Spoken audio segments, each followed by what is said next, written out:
Ciao a tutti ragazzi, bentornati sul mio canale, io sono Sean e oggi, come vedrete dal sito che stiamo visitando, parleremo di un prodotto veramente molto particolare. Il suo nome è Smatch. Ma che cos'è Smatch? Fondamentalmente Smatch è un PC nelle dimensioni, nel corpo di una console portatile, come può essere una Nintendo Switch. E ho deciso di fare questo video semplicemente perché, da come potete notare dal mio nome con cui sono loggato, io sono un finanziatore e magari posso darvi delle informazioni che non avete letto da altre parti. Quindi se siete interessati a questo progetto e a questa console, guardate il video fino in fondo. Ora andremo subito a vedere ciò che la rende così interessante. Eccole qui le caratteristiche.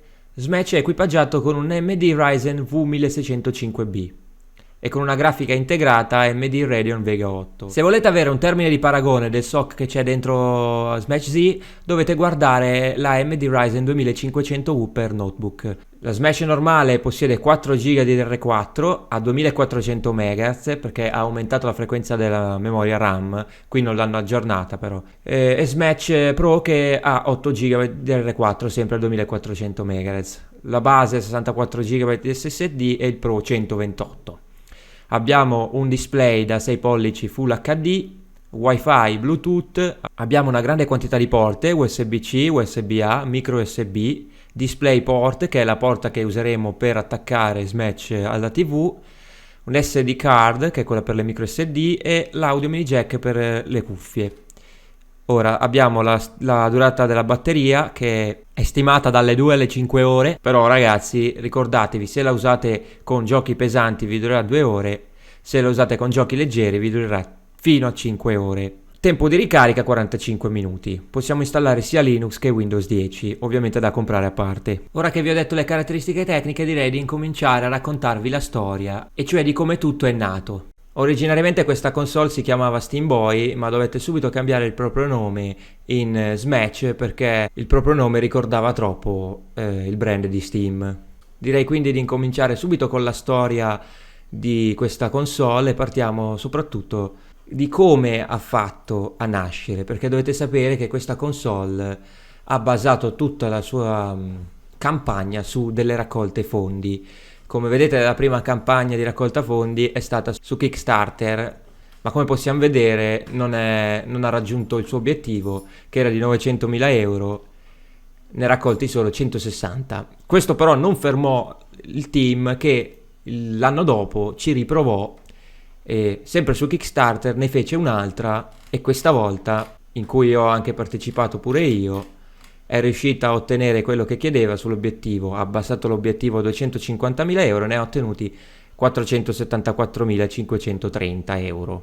Dopo di questa purtroppo sono iniziati i problemi con il proprio partner IMAS SD, che era il responsabile dello sviluppo hardware. Ecco, purtroppo si separarono, riportando così lo stadio del progetto a zero.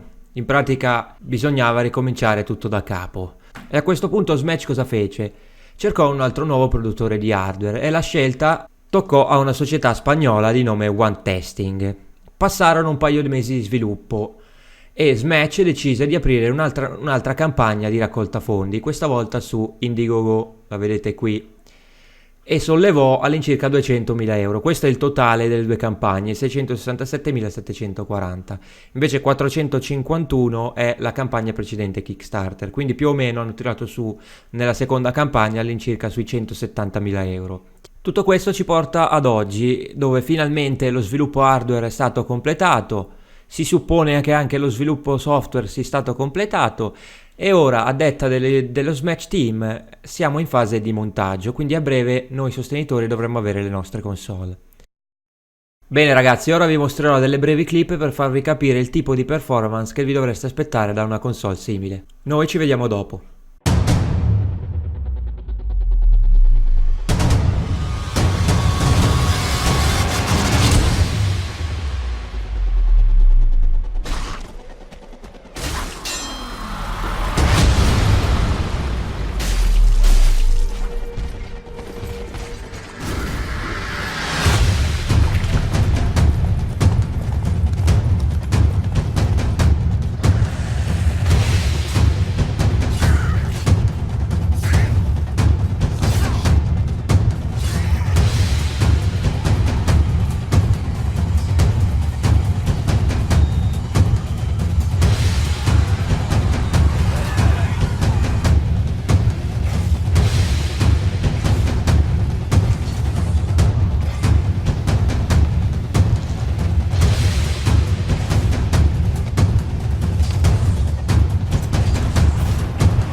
Allora che ne dite ragazzi? Sono delle performance niente male.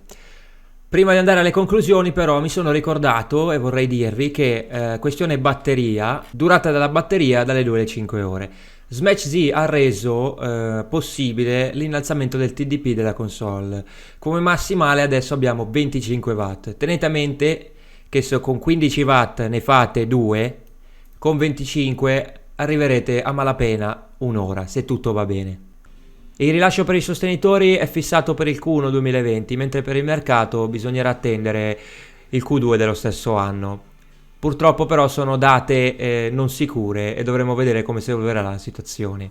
Quindi ragazzi, se anche voi siete interessati a questo PC ibrido console, vi mostro i 3 modelli disponibili nello shop. Oltre a Smash Z normale abbiamo lo Smash Z Pro e lo Smash Z Ultra. La Pro e l'Ultra variano da quella normale per il quantitativo di RAM e di storage. Qui dovete vedere un po' voi in base alle vostre esigenze a ciò che ne volete fare. Ultima cosa prima di terminare qui il video, se siete veramente interessati a questo PC, aspettate l'uscita sul mercato. Una volta uscita sul mercato leggete nelle recensioni e se è positiva allora compratela, perché ragazzi non sono propriamente economiche. La Smash Z normale costa 700 euro, la Pro quasi 900 e l'Ultra costa quasi 1100 euro. Quindi ragazzi vedete voi, io il mio consiglio ve l'ho dato.